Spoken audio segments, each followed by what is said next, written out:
readings will be picked out and will be compared by age group and sex, so that you can probably in the future have like 3 different or 4 different normal ranges for every sex, male or female, and also for every age group, so that you don't try to make an 85-year-old man have readings of 950 prognos units, but that, let's say that you're happy when he's around 850.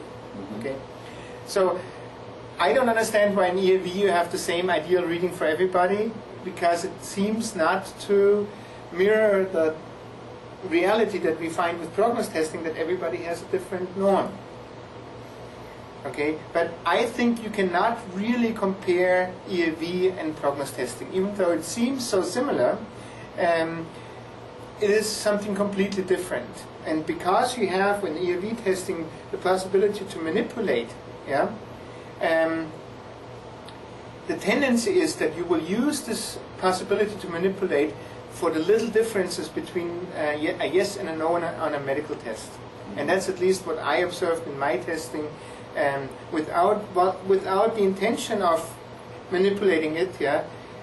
You cannot help but do it anyway, and you just make if something seems to be testing right. See, when you start an EAV test, especially when you do medicine test, and at the very beginning you have a slow rise just from touching, this gives you basically already the yes answer of a medicine test, and then you just press so gently and so slow that you can also show that it goes right to 50. Okay. So since you are always on top of where the needle's going to end on the indicator,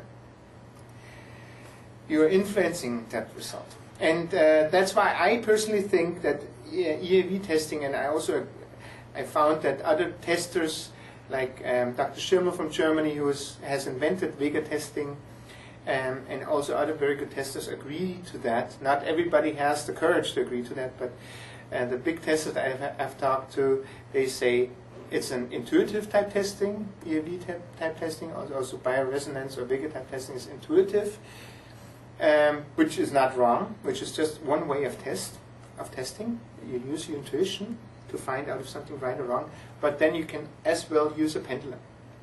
It is just that patients will follow you more if they see it on a screen, and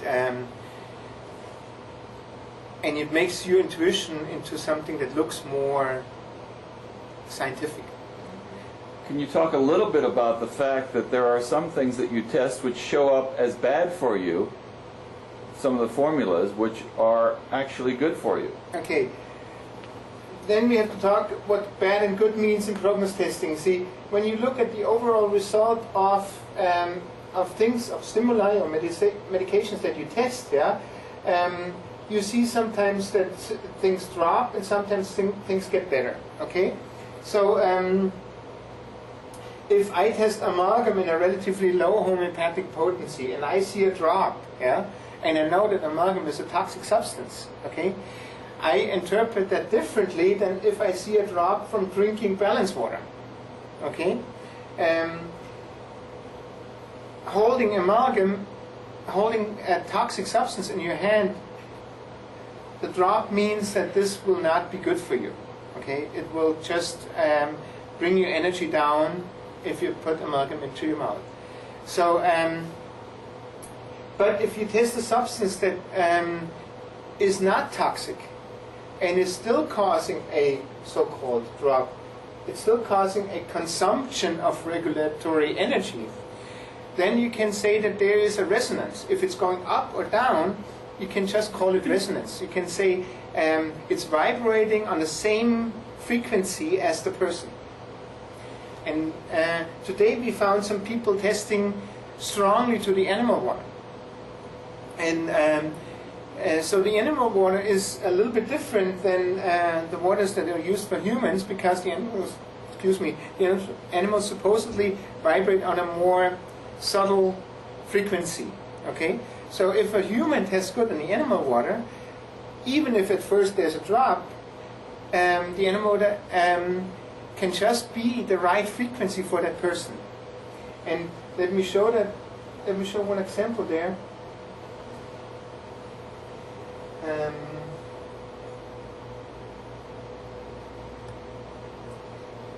Oops. Here. Here we tested the animal water, and it had a 14% drop.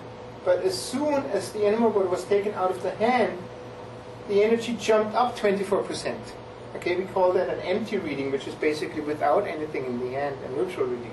So here you see that effect clearly, that what at first causes a resonance which eats up some energy can immediately afterwards cause an increase of energy. So you always have to think, what am I testing? Is the thing that I'm testing potentially toxic? Then I have to interpret a drop in prognos differently than if I'm testing something that is not toxic. Okay, that is that just is reacting strongly with that person. Okay, but then at the same time,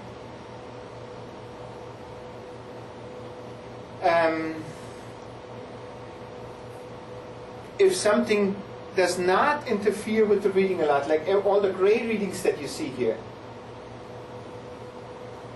and let's say you only get a little bit of improvement of the allogel of, let's say, 8%, that does not mean that if you apply the allogel, you will not get, let's say, 16% improvement. Okay?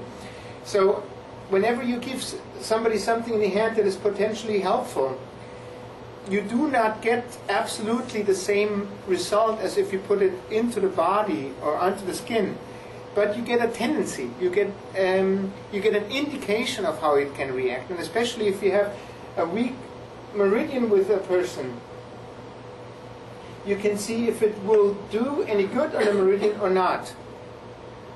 Okay? But it's still necessary, especially I think with the scientific waters, if you have a water that brings like 10 or 15% improvement, which is not much, to test the person after they drink a certain amount of it, and to, in the beginning, to observe how long does this person have the improvement of that water, how much is the improvement. You see the improvement sometimes is much more than what it indicated, but going the right direction. And then you have to wait for an hour or 2 or 3 to see when the improvement is lingering off. And this will indicate how often this person has to repeat the dosage. Okay? And then you can also check the amounts. You can use the same water and use more of it and see if the improvement is as good, better, or not as much. Okay? So working with prognos not being a testing method that you can influence easily, but a method where you pick up the reaction of the body. Okay? You have to always be aware that this is a biofeedback type of reaction, which is not as clear sometimes as the EAV testing seems to be. Yeah? It's not as black and white. Yeah? But at the same time, it's exactly what's happening. Mm-hmm. Okay? So we have to just observe more, be more patient, and do more testings. Yeah? But then we will come out with the best possible result, I'm sure.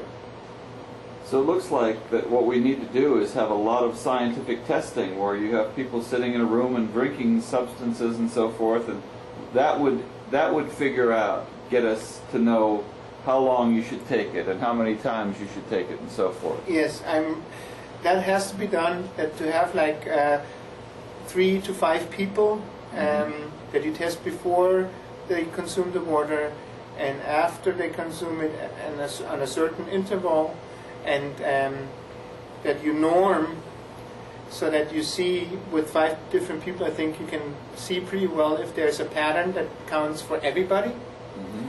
Or if one person needs 1 dose a day and the other person needs 5 dosages a day. And then if you find that, then you know that you have to basically keep one patient for a whole day to find out what their rhythm is going to be. which would make a lot of work. Yeah. Right. But I would hope that a pattern would come out. Let's say the typical 3 times a day pattern. Yeah, that would be a beautiful result. Then you can tell everybody to take it 3 times a day. Right. Right. Good.